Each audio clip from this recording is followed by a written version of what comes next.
De korenbeurs ziet juist graadvol. Maar publiek, maar vooral ik, maar de matadoren die het wijsje snel laten matten.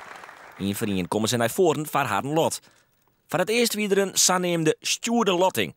De twee toeren die op basis van de ranking boppen onstingen, kunnen elkaar net jeder als in de finale zien komen.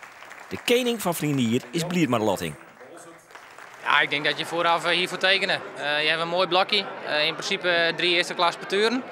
Ja, een goud lot wil ik niet zeggen, het moet altijd nog gebeuren, maar je mag zeker niet ontevreden wezen. Maar als dan juist hoe de lijst erbij staat, denk ik dat het doel weer van de bond en van de KNKB om de parturen uit elkaar te zetten, dan is dat maar deze lijst heel goed lukt. Ja, ben je er blij bij dat dat zo is?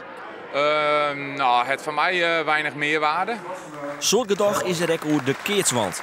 Wonkeertjes broeken wanden die net voldoggen onder regels. Daarom worden de wanden nou kat en krijgen ze een dijstempel. Voordat ze het veld opgaan, maar ze die wand snel litten. Ja, dat is prima.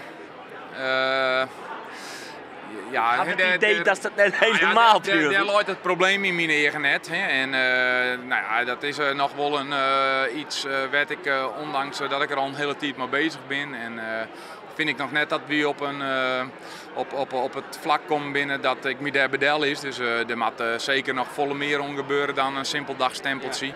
Morgen is de PC de hele dag live te volgen via de radio en omroepfriesland.nl. Van 3 uur is de televisie direct bij.